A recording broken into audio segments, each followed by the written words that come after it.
Oh, we're on. Hey Shireen, how are you? I am so good on the top of the world. How are you? I'm okay. Pretty good. Pretty excited for this episode actually. I know, man. Everything is happening so quick. I'm so excited. So, we'd like to welcome everyone back to the show. We're back on the eighth episode of HR Intervention and season four. How For quick the year yes. is coming to, and now it's September. Wow. Well, we're so excited and honored to have you all here today. So, today we actually bring you an extraordinary topic. Can you guess what it is?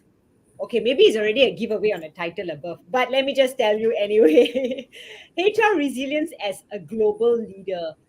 So we're going to talk to the Iron-Grade man who actually builds mental and physical resilience. Okay, so you got to stay tuned and you definitely learn so much today. But first, a little reminder for you guys, this is a live show. So feel free to chit chat with us in the comments and ask any questions that will be related so that we and our guest speaker for today will be able to answer you. All right, all good. Over to you, Ajit. Okay, before we move on, allow me to introduce a little bit about the talk show for people who are relatively new to our show. We are known as hashtag HR Intervents, commonly referred to as hashtag HRTV. Is an online talk show presented by Compass Mind Asia, a renowned corporate training provider. In our previous episodes, we have engaged discussions with HR experts over a wide range of topics related to career development and many other topics, mental well-being, change management, anything related to HR, we discuss about it here. And we do this during lunch hour. So this is eat while you learn or while you engage with us. Okay. So Yeah. this talk show is for everyone who has a job, and it's for everybody who's looking for a job as well. Whether you are a freelancer, a business owner, a fresh graduate, or even a person at C-suite, there's always something that you can pick up from this topic. And this is especially for people who are related to HR and management. Okay, so sit back and enjoy our talk show. Yay! That's so true, Ajit. But you know what, Ajit? Before I continue, I'm very distracted today. I'm Why? distracted because you look extra handsome. Did you do something to yourself? Because I just came back from a holiday. Oh, so that's the radiating glow Yes, coming out. yes. Did you also remove a mustache or is it just thinner? It's slightly thinner. The top is thinner. The bottom is a bit heavier. New look, new look. Handsome lah. I'm sure you all agree with me also. Ajit handsome today, man. Okay, before we debate. So just to let you guys know that we already finished three seasons in our past year of HRTV, and we actually discussed on a lot of interesting topics like agile HRBP, a successful succession plannings. Also, we had burnout among employees, which are things that I remember off my head, but we have so many interesting topics. So all these topics are saved on my YouTube channel called 𝗕𝗂𝗍𝗔, which the ticker is at the bottom. So go and check them out, but not now, after the show, because we want you to Yes, pay attention to the show right now. to But you us. can, Now you focus on us. yay, we are your highlights. Okay, So we would like to see who's watching and where you're watching from.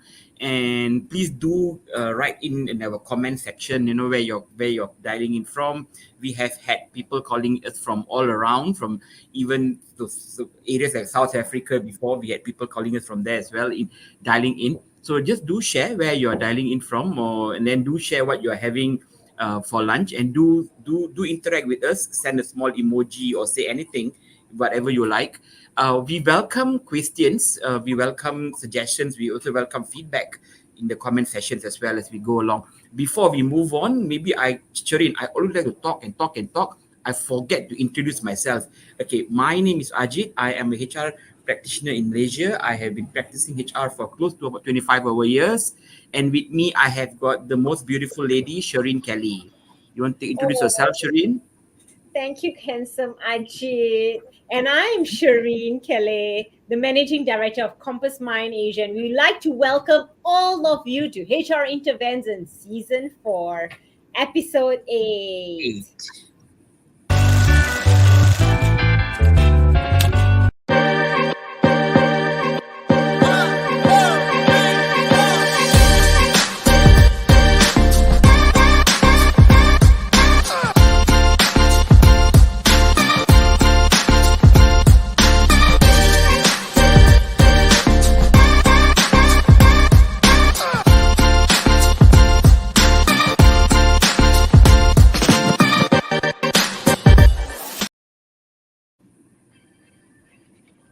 Oh, hi. Hi, Hasni. Hasni from Tanjung Malim. Hi, Hasni. Oh, was someone in Tanjung Malim recently? Your cousin Sharon was in Tanjung Malim eating all the yummy Yes, food.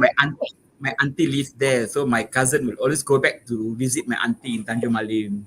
Yeah, and she has to put all the yummy food and make us delicious. So Hasni, we're looking forward to come and visit you and try those yummy food since we didn't get invited by Ajit's cousin and auntie yet. Hi, Ayu. Welcome to the show. Hola, Audrey. Hola. Hi, Audrey. Hi, Ayu. So welcome again, everyone. But before that, Ajit, let's talk a little bit about what we just finished. Because we had a long holiday. One of the seasons was Malaysia Day, which was on Monday. Yeah, we celebrated 2 holidays on Monday, isn't it? Yes, it was awesome. Hmm. What did you do? You tell me what you did first. Oh, I did something great. I went for a short vacation. I was in Sabah, my all-time favorite place. Oh, it was such a relief. It was such a relaxation time. You should go to my Facebook and see the videos I uploaded. Fantastic scenery, the beautiful rivers, beautiful and I had fresh fruits. This time it was about eating fruits. We had fresh bananas, durians, langsat growing outside of your house. Can you imagine langsat, for all the kind of fruit that to enjoy? And of course, the king of all fruits, durians. There was many durians eating sessions. So it was a great holiday for me. It was a real relaxation holiday. I wish I could join you one day, but you never invite. But you know what? You went to Sabah. Now we have Ming Chong from Sarawak instead. Hello, Ming Chong. Oh, hi, Ming Chong. Hi, welcome. Welcome. Lovely having you on the show. So my Malaysia Day was a little bit eventful. Eventful because I fractured my toe. Oh my God. On Thursday night, late night, and then Friday, I couldn't sit still. In the morning, I went off to Ipoh for a team building, and my colleague told me, "You're the only one in this situation who will be still who will still go for your team buildings." I came back to KL in the evening, and then I went for an X-ray. With a fractured toe, and then you went for X-ray. You must be crazy. Oh my God. At that time, I didn't know it was fractured. It was, of course, damn painful. But when I found out at the X-ray, the doctor looked at me. He said, "This is nasty. Okay, you not only fractured your toe, you also dislocated it." Ayo. And I was running around at a team building. Of course, I had a lot of sit-down time. The clients were very nice, but it's so fun. Anyway, forget about that. So most of my day was spent at home trying to assure that it heals faster, because I am one Energizer battery who cannot sit still. So I had a little gathering at home with my family, actually. We bought some traditional Malaysian dishes like, satay. Oh, I love satay. Nasi lemak, which makes me fat. And of course, our teh tarik, cannot forget teh tarik. Who loves teh tarik here? Tell me, come on, tell me. What is your favorite Malaysian food? Oh, I did you. So please don't say coffee. It's not Malaysian food. Tell me, what is your favorite Malaysian food? Come on, type it out to us. Let's see what is your favorite Malaysian food. So we also watch, honestly, this is a little bit off, but we watch a horror Indonesian movie, which is I know Indonesian, but it was nice and relaxing. You know why? They said Indonesian horror movies are very scary. So when they started already, my face was closed. Was it scary? Not really lah. I am very, There you very go. terrible. But now on my Netflix, all Indonesian movies coming out, suggestions for me. And my son said, getting out of your account, I'm going to set up my own account. Like, no, no, no, please don't. I want you in there. Because I love his movies. So anyway, we definitely Okay. had a very good weekend, didn't we? I think everyone out there had a good, relaxing Good weekend, whether weekend. they went away or just stayed at home. But I find it's important to celebrate our culture and heritage. Don't you think so? Yeah, I think we do that very often. For Mm. example, like what you said, you had nasi lemak at home, you had family time, you had Malaysian food satay. That's actually celebrating our heritage and our culture. That's what we are, Malaysians. It's very Only thing simple. Just missing was the kuih lapis. okay, good, good, good. All right, so let's Okay, Shireen. Mm. Yes, let's continue with our conversation. Sometime later. I think you have got never ending stories to share. You are someone who does many many many things. But let's go back to our conversation today. Why don't we bring our guests on online to now? And I'm so excited to have him with us today. Yes, I think let me introduce him a little bit before we bring him up because I'm so excited. Today we have a great speaker. His name is Lim Chee Gay. He's a seasoned global chief. See, even my voice is going. Global Chief Human Resource Officer and recognized HR icon with over 30 years of experience. He has managed large global teams and held management and board positions at country level, regional level, and also global level. He's a renowned international speaker. Chige specializes in group level HR transformation, talent management, employer branding, HR process digitization, that is the in thing now, data analytics, which is also the in thing, and operational excellence. His impressive career includes leadership roles at quite in very renowned organizations like TTCX, AIA, Samsung, T Systems, Astro, and Intel, where he has consistently driven strategic HR initiatives as a global CHRO. Chige contributions have earned him numerous accolades, including, are you ready? Southeast Asia HR icon, Asia Greatest CHRO, most influential HR leaders, National HR Leader of the Year, and HR Professional of the Year. He serves as an adjunct professor at UNITA and sits on advisory panels for various prestigious organizations. So Chige holds an MBA and a Bachelor's of Applied Science from USM, our local university, which we are very proud of, along with numerous professional certificates, including Chartered Fellow CIPD, Six Sigma Black Belt, and Associate Life Management Institute. So everybody, please put up your thumbs, give us thumbs up and hearts, and help us welcome Lim Chee Gay. Yay! Thanks, Shireen. Thanks, Welcome, Fuji. Chige. Thanks for your introduction. I'm very humble for your introduction. Thank you very much. Glad to be at this season, number 8, which is a prosperous number. Yeah, man. Very ong. Yeah, on. What Heng. Yeah. Thank you for joining us today. Yes, Ajit, yes. Okay, Rizal, we have a few guests coming in. 𝗓𝗂𝗓𝗂𝗓𝗂 saying hi, greeting, and then we have got Kim Lai Teo is also online, saying hi. He's logging in using LinkedIn.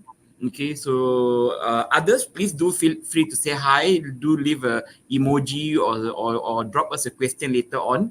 Okay, again, Chige, welcome, and it's a true honor to have you on with us today. Before we move on, how are you doing today, Chige? Great. Especially after the 4 days break that we have. It's Fantastic. another refresh day for us. Yeah, break the week with today's sharing. But thanks a lot again for inviting me to this forum. I'm honored to be here and excited to share my experience and my journey, definitely. Pleasure is Yay. all ours. Pleasure is ours. Okay, we are a little eager to get to know a little bit about you. Sherin has explained a lot about you, where you work and whatever and all that, your colleagues and whatnot. So do share with us something that people would want to know, something interesting about you. You know, maybe it's something like your hobbies or even your current projects that you're working on. You know, that probably would that you are excited about. Sure. And for those of you who are active in the social media, you might, and my friends, you might already have certain idea what I'm doing in my free time, and also what are the initiatives in TDCX. Apart from my global role, I'm also pretty much involved in a lot of, like today, right, on the Ironman. I continue to keep myself fit even at my age, and I hope to continue my triathlon. I actually involved in triathlon to the age of 75. That's my goal, to have an Wow. injury-free and able to continue race until the age of 75. So that's one of my goal that I set up. So what does that mean is that I do have to exercise and train every day, and that go back to discipline. On top of that, I also find time in between um, to get involved in water safety. And I'm a president and also the what's that? I'm a chief examiner for Life Saving Society in Malaysia, which in other words, I do certify lifeguards and Wow. Wow. Baywatch in Malaysia. When I say Baywatch, majority are in Sabah. If you are in Sabah, if you are in, you love scuba diving and you see some of the guard at the beach, pretty much has been somehow certified by me. Um, and my in between all this, I join you all like today. I have to find Thank you. time during my lunch. I haven't had my lunch to do the sharing, to get involved in a June professor, and also the conference. And I continue to share because, as I always say, I have 30 years of journey, and I'm like to share so that people can learn and do not need to reinvent or try and error. Right? You can just anticipate some of the practices that you can cultivate, some of the challenges that you can avoid or anticipate upfront. Not like me, I have to bend the wall and learn the way out.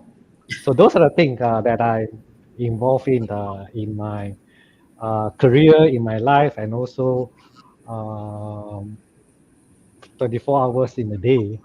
I have. Fantastic. I also have to take care of my family. I have a wife and two daughters, and they're also very demanding, and also take up a lot of my time too. In between. Fantastic. Fantastic. I don't know where he finds time, Sherin. Can you imagine the way he was telling he's being a lifeguard, he's doing this, and he's being a CHRO. Oh my God, I really admire people with so much of energy. Very good, Chige. I'm very, very impressed. Very, very impressed. We have some friends who have joined us. Dr. Yeah. Michael Lu saying he skipped lunch. So Chige, you're not the only one who skipped lunch today, and me as well. So Dr. Dr. Thank you, Dr. Lu, Yes, whoever so who Dr. eat lunch. Michael Lu also has they keep live to see Chige session. And we have Lily Yeah. online. Lily, hi Lily, a very old friend of ours. Hi, nice to Hi, have you Lily. online. Hi, Dr. Lily is Lu. eating while at the desk, listening in. Yeah. Uh, Thanks for coming, guys. So lovely to meet all of you. And I like Sandora also. Sandora says, Chige in the house. Yes. okay. I like the way she Indra, said. hi. How are you? Anyway, before we jump on in, I like to invite more of you to say hello to Chige. Let us know that you Hello, are everyone. there, and we would love to know who is there today. So let me do a small introduction about the session today. What to expect and what you're going to get. So today we are here to discuss a very crucial topic for HR professionals, which is resilience and leadership, the two important key points. In this rapid and challenging global business landscape, HR leaders needs to possess extraordinary mental and also physical fortitude to navigate complex situations and inspire their teams. So today, Chee Gay, who is inspired by his own athletic achievement, like you hear what the things that he's done and he's doing, he will share insights on how HR professionals can build Ironman-grade global speakers so you do not go through the school of hard knocks like what he did. He will delve into strategies from developing mental toughness and managing stress effectively, along with maintaining your physical well-being. So without further ado, let's begin, shall we, Chee Gay and Ajit? Yes. Yes. Already, all right. Chee Gay, I've got a first question for you. In your own words, what does HR resilience mean to you, and why is it so critical for global leaders today? Okay, good question to start off the session. I always relate resilience as the human rubber band that we are able to bounce back whenever how many punches that we receive, we are able to bounce back, and that is very key for us. And if you look at some of the work on the resilience, it's associated to toughness, it's associated to adaptability. It also associated to growth mindset and of course emotion strength. But more important, in today resilience, and they're so important today when we talk about resilience, because you know that today there's a lot of, you have heard about 𝗚𝗏𝗀𝗏𝗱𝗏. I'm sure most of you have heard of 𝗚𝗏𝗀𝗏𝗏𝗏. So you know that we are so volatile. The world is so volatile, and even our career and life is so volatile today. Uncertainty. There's a lot of uncertainty today, whether it's your career in your life. Complexity, things are getting more complex and not as simple as it was before. And of course, ambiguity, especially in your career. I have received a lot of ambiguity, and how do we continue to be able to focus and be resilient in those environments. So I hope I'm able to, in a nutshell, it's just a rubber band to me. Rubber band, I've got one here. So remember, rubber band is what Chee Gay says. All right. Thank you, Chee Gay. Ability to be flexible, fantastic. I like that very much. Okay, thank you, Chee Gay. Let's move to our next question. I think this also resonates a lot with us. What you always refer to as Ironman-grade resilience? Can you share what this means and how it's applied to leadership? Okay. Yeah, it's a very good question, but I use the word Ironman because I just want to share on what I have learned over the years being involved in triathlon, and I think it also have helped me a lot in shaping my mind, my mental, in particularly my physical, and also how I look at things differently. Um, to some of you, just want to share about triathlon. Triathlon today have four main distance. Four main distance. One of the distance is called Olympic. Recently, Olympic just competed in Paris. You will see that in triathlon Olympic, they just have a distance of 1.5 kilometer swim, 40-kilometer bike, cycling, and 10-kilometer run. And that is the what I call the suitable distance for any triathlon to start with. And then we have like those involved in marathon, we call half Ironman, 70.3, which 1.9 kilometer swim, 90 kilometer bike, and 21 kilometer run, which is a half marathon run inside the triathlon. And if you look at another race that recently they created called Man of Steel, Superman, Ironman inside of Superman, with 3 kilometer swim, 130 kilometer bike, and 30 kilometer run. Crazy. And the Ironman they're talking about is about 3.8 kilometer swim, which is usually the long distance swim for swimming event. 190 kilometer bike, which is like KL to Ipoh. And 42 kilometer run, which is the marathon inside the triathlon. So when you hear about this, so when I talk about Ironman, it talk about endurance, it talk about resilience, it talk about mental. It's going to be mind over body at one point, because sometimes your body wanted to stop a lot of time, and how your mind continue to push it on, and that is become key. And of course, the last one is also you feel healthy, right? You need to be healthy and fit to be able to even don't feel scared to join in. So I just want to call out that this has become so important in our leadership, because at the end of the day, in today's leadership, is um, everyone look at you a role model. I mean, you need to be role model. You need to be able to also I will always say to be able to um, have your endurance, not only how you start and also how you end. And this is very, very important, because we have seen many of leaders today who pretty much break down in between, and they had to change course in the process of doing so. So I think resilience and Ironman-Grade is so important in today for us to persistently be a leader. And it's not only about empathy, it's not only about able to have situation leadership. At the end of the day, it's also about our energy and persistency. And I like to call it out that in today's leadership, it is not only needed your good IQ, EQ, but it needs one area today, which is energy. And everyone knows that as a leader. And you also have seen how a prime minister also have to exercise, how our United president has also have their physical trainer to make sure that their body and their mental are strong to continue to be a leader in today's VUCA environment.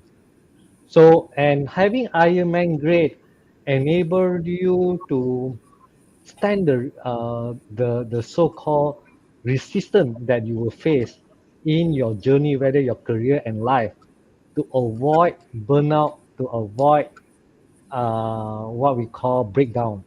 And that is what you can do, the small step that you can do before you get into the situation. And I just want to share that it's not that you need to join the Ironman, but the small step and the changes that you do in your mental and your physical and your spiritual will be very, very important in having a resilience, because resilience is not a skill, but it's a combination of a small step of how you train your mental and your physical and your spiritual. I want to stop here so that um, we have time for other questions. Wow, just to hear the amount of kilometers that you have to go through, do you train daily? Is it Yes, some, I have to train daily. You are right. okay, and you train mainly at the gym, Uh, different no, baby. at home, because I train in the morning and then I have to rush for the meeting. But I train in a pool. Of course, I also train. But I have to train. I stay near in 𝗕𝗓𝗔 City, so I train in 𝗕𝗓𝗔 City, and in pool I actually have a club in one club, which is Bandar Utama. Yeah. Oh, okay. Those who go to one club will bump into you there and say hello. Yeah. I met some of the HR folks there too, because they Love. bring their children there. Yeah. I used to go to that club too. So yeah, it's nice. All Yeah. right. Thanks for that in depth. I mean, for me, it's mind blowing. Like wow, to just do Ironman category, triathlon. It's very. I have so much of respect for you, lah. Basically. Thank you. So, Thank you. what inspired you to adopt this Ironman Grade habits, and how have they influenced your career as a global HR leader? Like, what really inspired you, and how is this influencing your career? Okay. I think this is pretty much. I know that what inspired me is that I know that mental and our body to be continue to be healthy is going to be very, very important, because at the end of the day, apart from your competency and your exposure, is energy. And of course, this particular word energy, we always overlook when we are young. And it's true, when you're young, you do have a lot of energy. But if you are like me, then you will feel the importance of having the energy. And because of you need the energy, and that's why you need to create a habit. So for example, it's discipline for you to train your body and your mental. For me, I train them daily, and this become very important in my career as a global HR leader, and also in my journey, because it enables you to consistency is key, consistency in performing, and consistency to be able to prolong your so-called retirement, I would say. And I always believe it's not what we start, it's what we end. So, and the keyword of how we end is going to go back to energy, and it's all about endurance. And if you have an endurance and energy, you were able to have a consistency and able to prolong your career, and also, of course, your life. We have seen a lot of, I've seen a lot of those who continue to take care of themselves, able to live longer. I just give you an example, which I told it just happened only the last few days in the life-saving examiner seminar and workshop. And one of the things that I want to research is that all the examiner, we have many of them more than 70, and even we have a number of them who are 88 and 90 years old and still Wow. attending the examiner workshop, and they are still fit. They are able to walk. They are able to be so sharp, and just like Mahathir. Uh, and and you're wondering what make them to be still very sharp, and what make them to be still able to walk. Because one of the things that when you reach more than 70 years old, apart from your mental and also your body, is your leg. And that's also what Mahathir had mentioned, the leg, your ability to be able to continue walking. And maybe it boils back to water. So water therapy. So I encourage you all to go for swimming. Maybe it can help you to be to stay longer. I'm not sure, but that's the research that I want to do. But I just want to call it out that these are very, very important, and it able to drive me on two things: sharpen my decision making, and also my leadership style. Okay, because why I say that is because if you look at leadership, not only focusing on excellence, it helps. Triathlon also help me to focus on development. You need to keep developing yourself and growth mindset. And the same thing, why I have to train every day. It's not like when you completed the race last month or this month, you do not need to train. You need to continue training, because once you don't train, you are pretty much was I'll call the word suffer during your race, or you will not be getting the best time in your race. And that is exactly what I learned for triathlon. It's not about that you have your knowledge and you just stop training or you stop developing yourself. And the last one that I also get from triathlon is building the community and support. It is not your own journey, but having community and support is going to be very important when you are even a global HR leaders. Indeed. And all this is so important in your decision making, that continue to focus on excellent development and building community.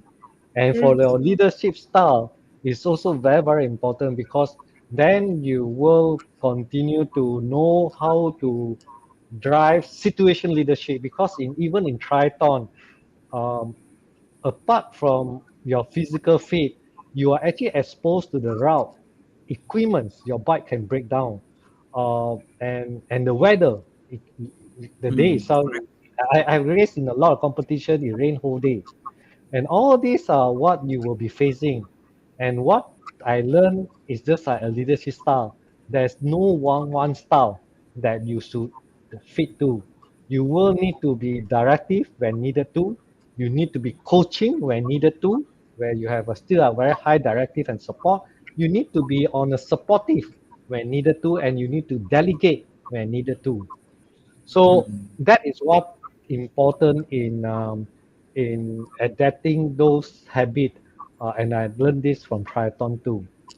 So I want to stop here. Okay, I think maybe you can add on a little bit. We have a question from the audience from Hazman Hashim saying that, hello all, what qualities or characteristics that can we focus on to build resilient mental toughness to be Ironman-Grade leader?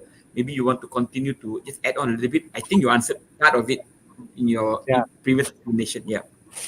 I think it actually go back to the 8 habits that I'm actually going to share. If you don't mind, I share the 8 habits.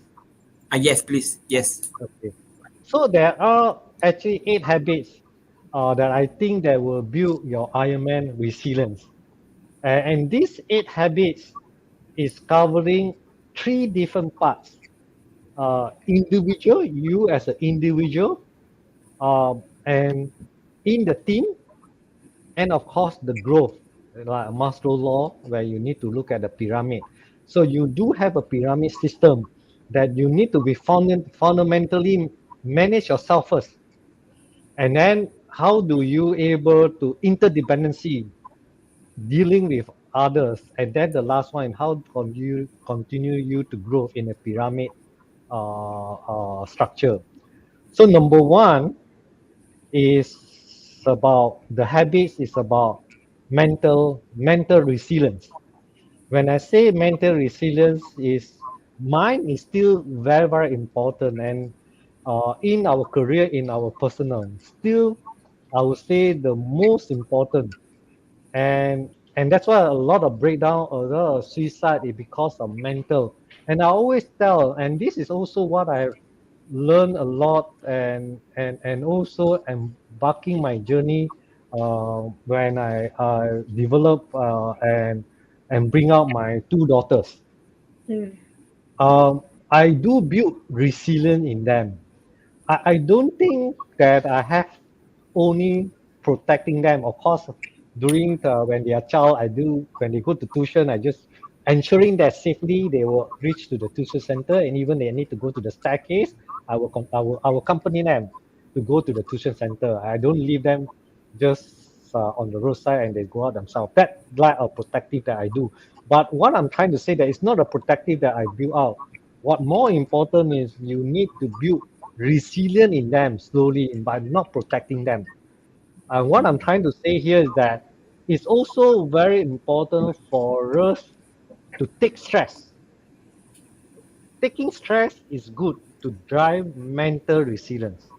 And to take stress, I like us to take positive stress. And that is the reason why I say raising the bar is important. Because raising the bar drive you to on your mental to on those stress, and it's important.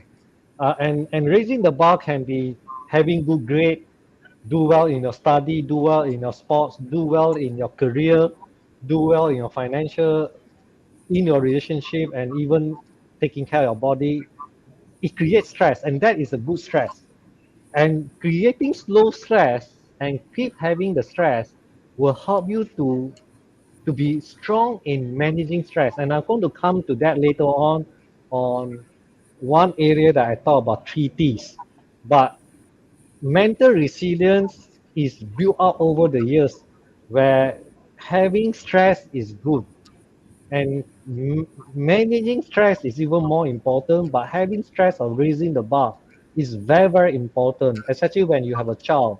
Don't just protect them everything and don't give them stress. They need to have stress. and but manage the stress with them, because Yes. you don't want it to be overwhelm them. That's key.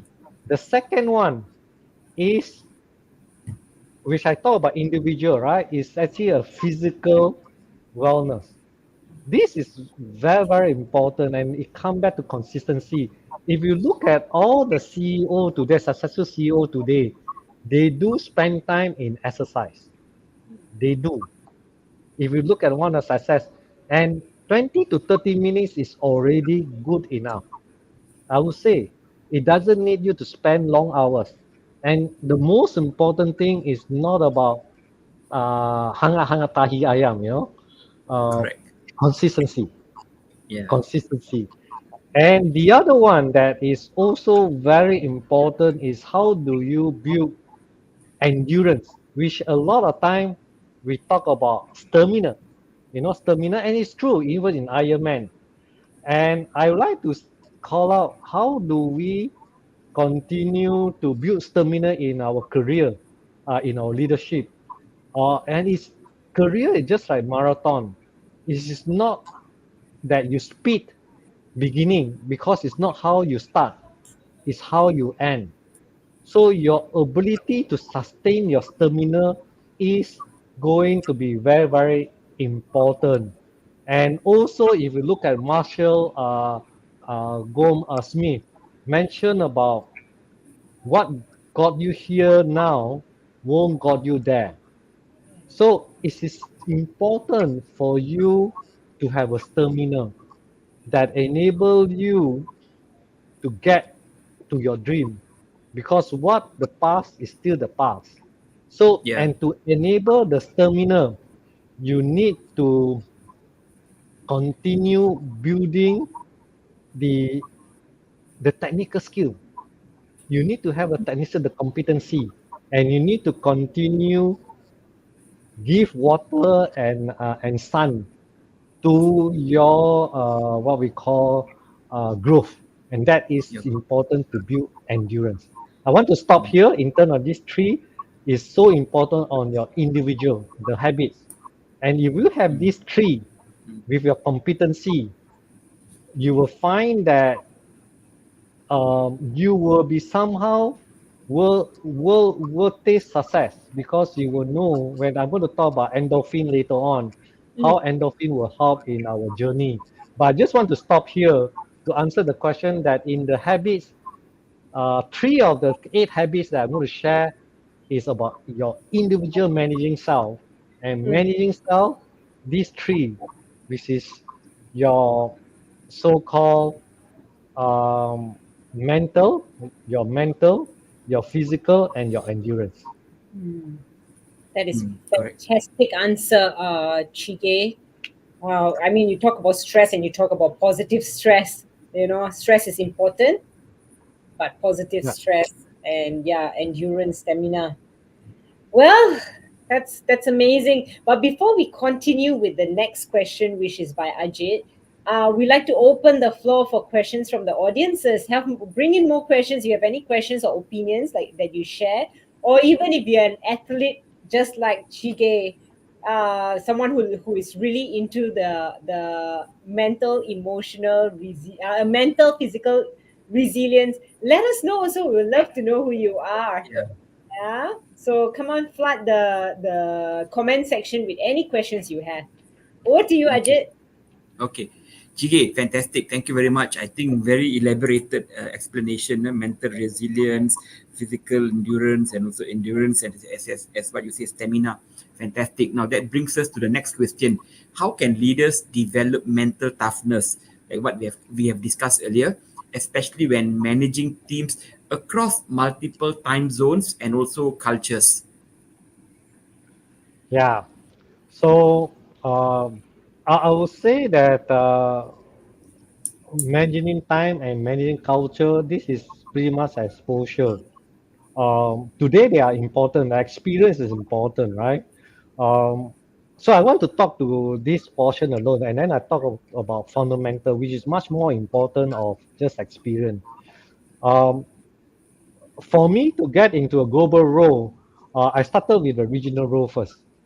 And I learned a lot from a regional role in terms of how to manage time zone. I used to manage 8 countries when I was in Intel, but it's still a regional on Asia Pacific. What I do learn is, of course, you need to really understand that your time is more than 8 hours because of the time zone difference. Like Japan is ahead of you, and India is 2.5 hours later than you. So, and I also manage Costa Rica, which is almost 12 hours different from you. So I do learn time zone, how to manage time zone, and also my boss in US at that point, how to manage time zone. So experience will be important in managing your work when you manage the global, because you have one-on-one, right? But what important that you need to do is have an empathy if you are the leaders. But if you need to attend, like I need to attend also my boss meeting, ability to also say no certain times. Like for example, I always believe that after 2 a.m. is no longer productive because I do snore in a meeting after 2 a.m. So I learn a lesson. So, so it's important that you know that I only will take a meeting until 1 a.m. But then I'm an early person. At 6 a.m. I will take a call. So I think it's important for you to know the time zone, able to work through the time zone, and able to have a flexibility of managing your time in a broader hours. So that is experience that I have gathered as a regional. Okay, very good. But it doesn't mean that you are 24 hours in your job. It doesn't. You just need to manage it. So like for example, in between, I will go for my exercise, for example, and then I go back to manage the India country, for example. Or I have a late night meeting to last time Costa Rica, right now in Brazil and Colombia. So you might have a 10 p.m. meeting and so on. So that is one key on time zone. The other thing on the cultural, definitely, there is a cultural difference. It's also learned from the experience. I learned a lot from experience. And I learned a lot from my experience because there's a lot of also not doing a right decision making. Because we always think that um, people should we should actually should respect people time and hours and how they get things done, and not your way. So I do learn a lesson of not doing it my way, or Malaysian so-called way of doing execution. And different countries have a different way of execution. Okay, and some they will spend more time on planning and on discussion before they execute. Some of the culture will just execute without much planning. So all this you should be able to be flexible and understand the differences, because by tapping on the different strength of a different culture, you will able to optimize a high performing team. So that's to talk to you that from my experience, these two helps a lot. And when you go to global role, you will not be so scared because you've been through how to manage a dispersed team. And managing a dispersed team, especially chairing a staff meeting across, is another experience that you have to, and also how do you have one-on-one with your staff on different culture, have a different approach, and those you can actually learn during started with the regional, and then when you go to the global. I Yeah. can't go into very detail, but I just want to tell you that start with regional, and when you go global, it will be a good transition, and you will learn the process of how you manage time in a different time zone, how you manage cultural people from a different nationality, and how do you optimize them, and of course, how do you manage a dispersed team where last time I also have a mindset of what do they do? Are they working or not, and so on when I'm sleeping and so on. So all this you will get through it if you have this mindset. But over the time, managing dispersed team is something that also important. But what I want to call out on the fundamental is also our ability as a leader to be able to understand that clarity is so important.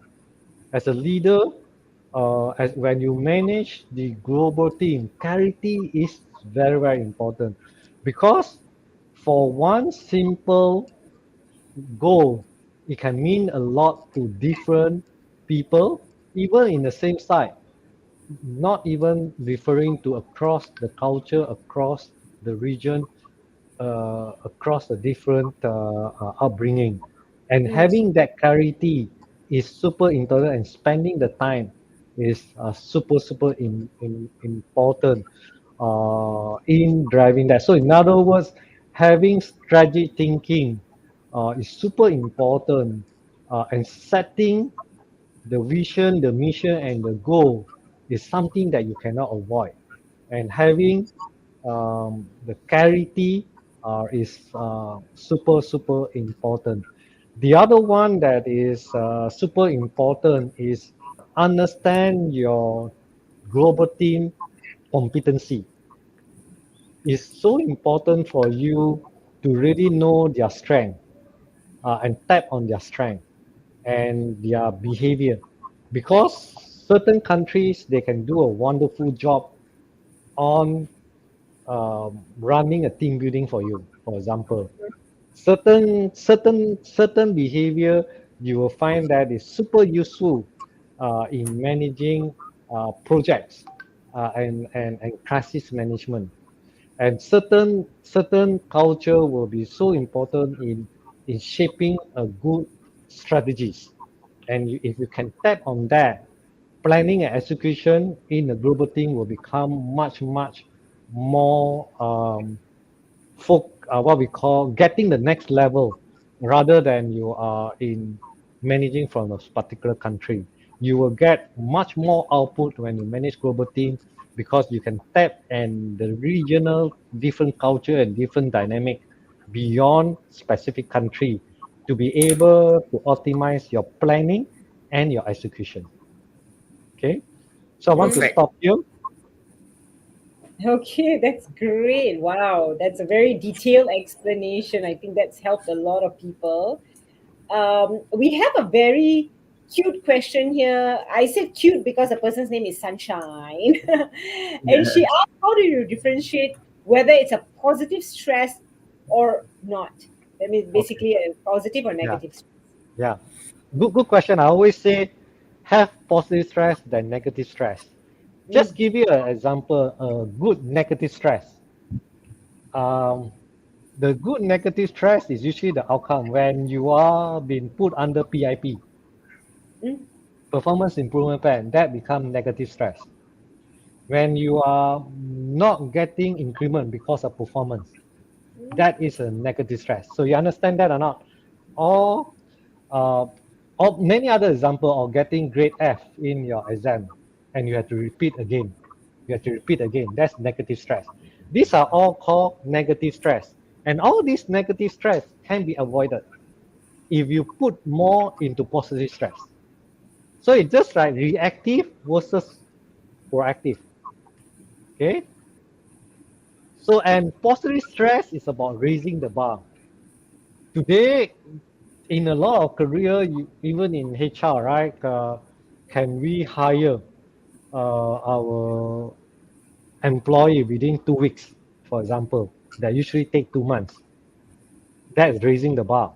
It's a stress, but it's not impossible. It's still possible, but it needs a lot of effort. So it's a positive stress, a lot of effort, but it's a positive stress, and a lot of innovation need to put in, re-engineer to put in to get the work done. So that is called a positive. Even getting the project done within schedule, budget, and a constrained resources is a positive stress. Instead of pushing out the project, that you're trying to stick to the project is a positive stress, for example. So I just want to call it out that that is the meaning of what is that positive, and a lot of positive stress is about raising the bar. And I always want to call out, it is just equivalent to proactive versus reactive. Because if you are not managing proactively positive stress, you will get into negative stress. And negative stress is not a nice thing to go through. But in our career in life, every one of us will go through that. And that's why that is a reason why having the first three habits I talk about, your mental, your physical, and your endurance, is going to be key. Apart from competency, I'm not talking about competency and effort. It's going to be very key in driving you through this negative stress. All right. That's a great Okay, I answer. hope Let's say hello to Roy first, Ajit, before you proceed. Hi, Roy. Okay, over to you, Ajit, now. I just wanted to do Okay, that. we have another question. I think a lot of good information is coming out. This question is really important. What are some of the biggest challenges that you have faced as a global HR leader, and how have you built resilience to overcome them? Okay. Yeah, there's a lot of challenges, and of course, as the leaders, we do have challenges. Everyone will have challenges, right? Um, I think, but I just want to talk about challenges and what is additional challenges that you will face in the global team. If you, as a leader, you will definitely responsible, accountable. That's part of our job and in our decision making. As a leader, we make a lot of decisions, and and we can make a good decision and we can make a bad decision.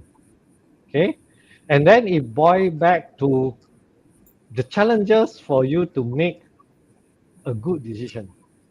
And one of the challenges is the ability to get your team to deliver. That's one. Okay, means competency. Short of competency is one area. The the other one is challenges that as a leader will face is because you are the leader, is influencing and managing stakeholder. Not every time you will be always successful in your influencing or your negotiation or uh, the approach that you want to um, embark on your journey. You will face resistance from other stakeholders and you will face challenges for those who might object to your ideas and suggestion and your direction. I would say that this too is important in which you will face in the global leaders team also, and much more that you will face will be the stakeholder management. I would say not only managing the team which you will face, but managing the team. I'll always say that competency. If you have the right people and always hire people that smarter and better than you will Thank you. never go wrong. So I will say that to have a good team, make sure that you do a good selection of your team members. That's so important that to address that challenges that team doesn't able to provide you data or have a short of competency. The next one that usually you are not within your control is your stakeholder, whether it's upward or downstream. Downwards. And that is become more complex in the global team because you are not in the same side. And strong in navigating is so important, especially when you are in global team and you join a new company. Don't overlook the important. Don't overlook the importance of navigating the organization, which is part of the stakeholder, and the ability to understand the sign is very important in the different culture. Um, I have many boss from US, and whenever I have a meeting in my US boss, they always say a nice thing in front of you. And sometimes you hardly get the sign whether they are happy or unhappy. So, and the ability to be able to catch those signs is very, very important in a different culture. And if you can get it earlier and able to manage with them and have a conversation with them and a dialogue with them, and ability and the flexibility to change your journey is also going to be very, very important. I have changed a lot of my journey in the process, as I always mention, that you always think that is right, but not necessarily a right thing is right in the different culture and different organization. Get what I mean? Although it's right, but not necessarily is right for everyone. So Agreed. ability to be able to fit and navigate the organization is It's very, very very important. important. So be flexibility and drive win-win mindset. Not Very good. you want to Chige, we win. want to pick your mind on another question before we do the closing. Last Sure. question came in. You know, Oh, we can are I ask? past our time. I ask. Go, Shirley. Okay. This is by Ruzanne. And sorry, Achige, because we are out of time. We do want to answer a question because I think it's a very, very valuable one. Ruzanne, she's a HRBP based in KL. She shared her belief that individuals who face more life challenges tend to develop greater resilience. Basically, I summarized it. She noticed that some younger colleagues struggle with giving up easily, worrying about others' opinion, and hesitating to try new tasks compared to more resilient colleagues who bounce back from setbacks. So, Ruzanne attributes this difference to the level of challenges each group has experienced. She likes to seek your advice, Chige, on how to support colleagues with low resilience and help them overcome mental barriers to reach their full potential. Yeah.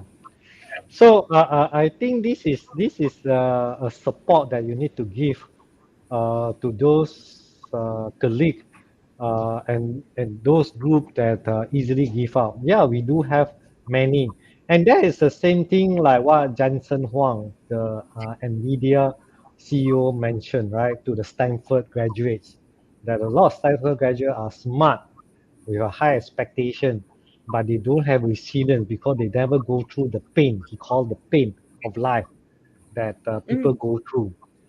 So, and when you have a failure, sometimes you are not able to navigate, and that is become very, very, very important in today environment.